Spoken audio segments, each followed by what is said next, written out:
Meus irmãos, cabe aqui esclarecer desde já que o evangelho que será meditado hoje será o evangelho do dia a nível de todo o Brasil. O evangelho da cidade de Fortaleza será o evangelho da festa da Assunção, o qual será realmente meditado e vivido esta liturgia a nível de todo o Brasil no dia 21 de agosto, que é o próximo domingo após a festa da Nossa Senhora da Assunção, celebrada em Fortaleza. Sejam bem-vindos, meus irmãos, a mais um dia de meditação do Evangelho aqui no Palavra Encarnada. Hoje, dia 15 de agosto, segunda-feira, vamos meditar o Evangelho que se encontra no livro de São Mateus, capítulo 19, versículos 16 ao 22. Antes de lermos o Santo Evangelho, vamos clamar a presença do Espírito Santo para que seja Ele a conduzir a nossa leitura e meditação do Evangelho deste dia. Estamos reunidos em nome do Pai, do Filho e do Espírito Santo. Amém. Vinde, Espírito Santo, enchei os corações dos vossos fiéis e acendei neles o fogo do vosso amor. Enviai, Senhor, o vosso Espírito, e tudo será criado, e renovareis a face da terra. Oremos. Ó Deus, que instruístes os corações dos vossos fiéis, com a luz do Espírito Santo, fazei que apreciemos retamente todas as coisas, segundo o mesmo Espírito, e gozemos sempre de suas consolações. Por Cristo, Senhor nosso. Amém. Vamos então à leitura do Evangelho.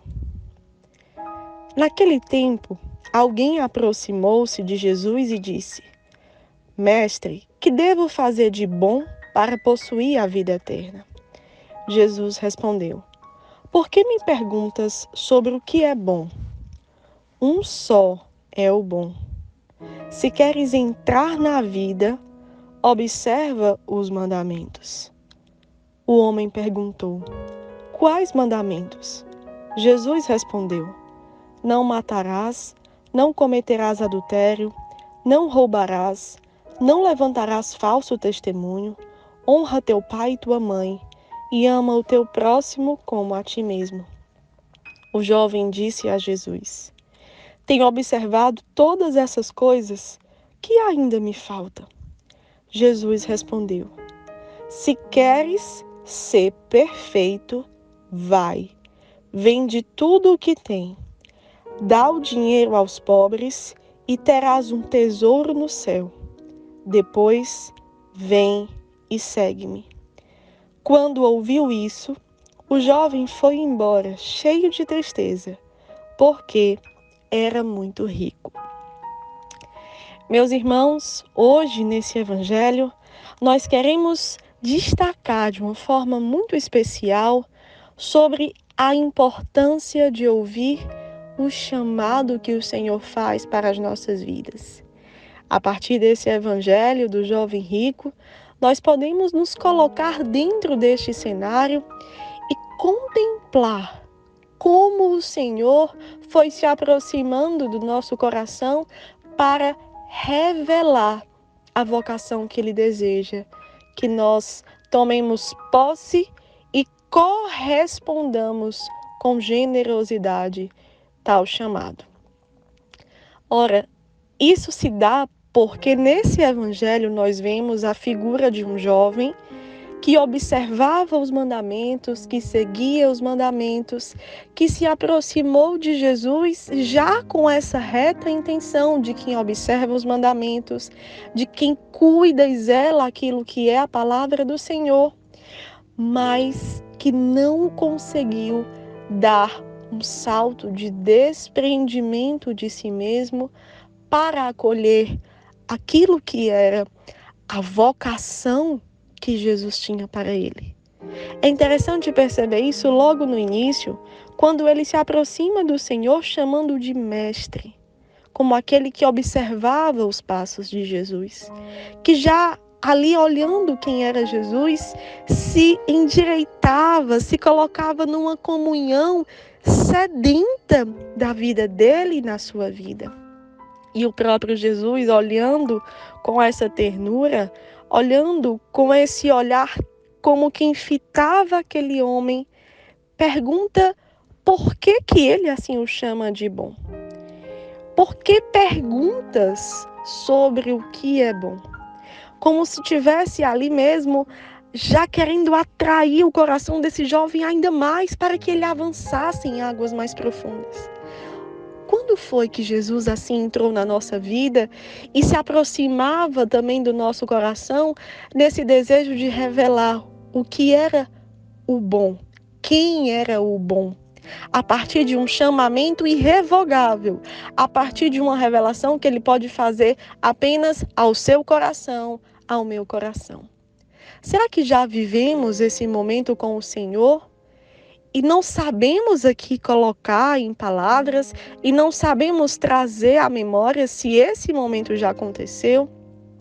Será que deixamos o Senhor um dia falar sozinho sobre esse chamado e isso passou despercebido da nossa visão de mundo, da nossa visão de ideias, daquilo que nós queríamos de verdade configurar o nosso coração ao Cristo?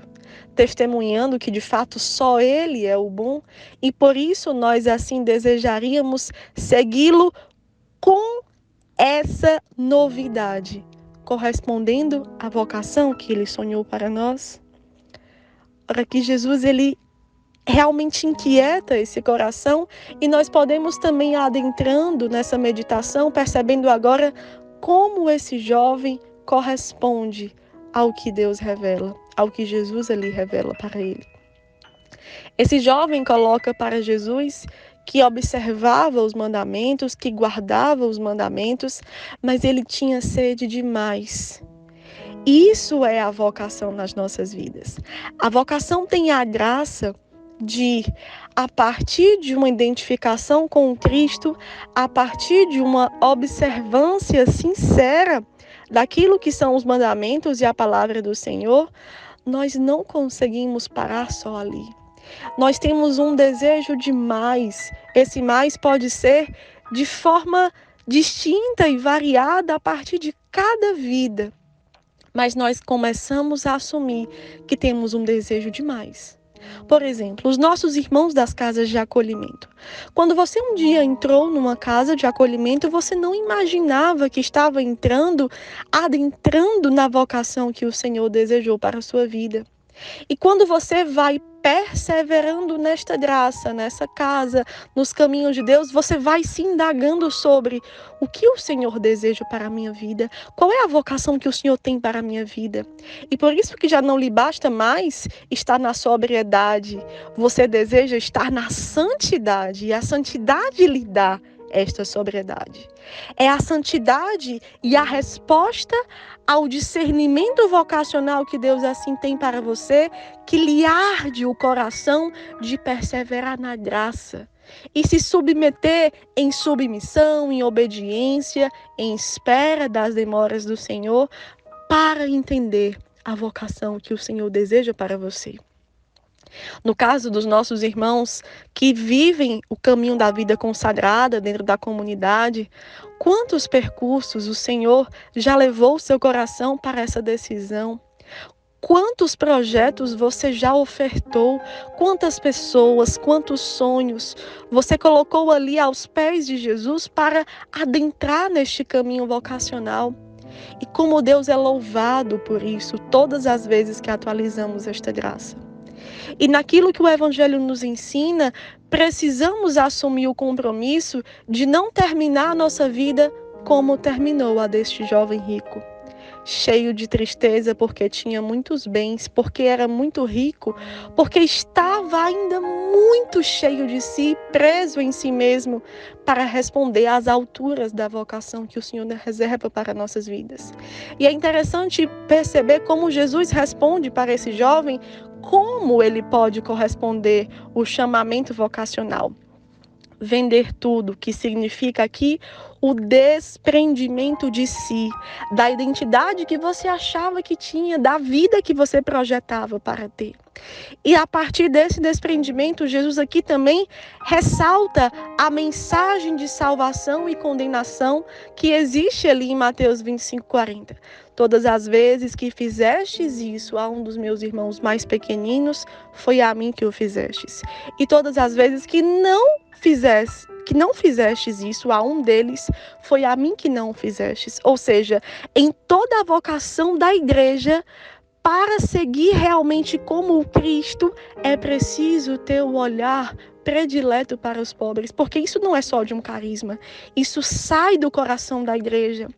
Na vocação que você venha responder um dia, é importante colocar isso como critério da liberdade vocacional, da identidade de se configurar ao Cristo, que realmente foi sempre aos pobres, aos excluídos, aos marginalizados para lhe devolver a vida. E isso também faz uma identidade a partir daquilo que é o chamado que Deus tem para mim e para você. E quando nós adentramos nisso, nós conseguimos finalmente tocar neste tesouro que ganharemos no céu, que é exatamente a nossa entrada no paraíso, porque cumprimos fielmente a vocação que Ele realmente desejou para as nossas vidas e antecipamos, meus irmãos, este céu já na terra, quando assumimos com toda a largueza do nosso ser, com toda a determinada determinação de nos rendermos, de nos ofertarmos, para sermos uma resposta de Cristo à humanidade que tem sede e fome da presença do Senhor. Que esse evangelho anunciado possa tocar o meu e o seu coração a uma conversão sincera para entender qual o chamado que Deus tem para mim e para você, para respondermos com generosidade, desprendimento, dar aos pobres aquilo que o Cristo mesmo pede, a nossa vida ofertada, a nossa vida para eles terem uma vida devolvida, uma vida cheia de dignidade e santidade, unindo os pobres com toda a humanidade e aí gerando a cultura do encontro. Ter e viver os filhos de Deus reunidos nesta terra pelo amor derramado do Senhor nos seus corações. Que a Virgem Maria possa nos ajudar a aprofundar nesse evangelho anunciado e nos levar ao cumprimento da vocação que o Senhor deseja para mim e para você. Ave Maria, cheia de graça, o Senhor é convosco. Bendita sois vós entre as mulheres, bendito é o fruto do vosso ventre, Jesus. Santa Maria, Mãe de Deus, rogai por nós, pecadores, agora e na hora de nossa morte. Amém. Que Deus nos abençoe.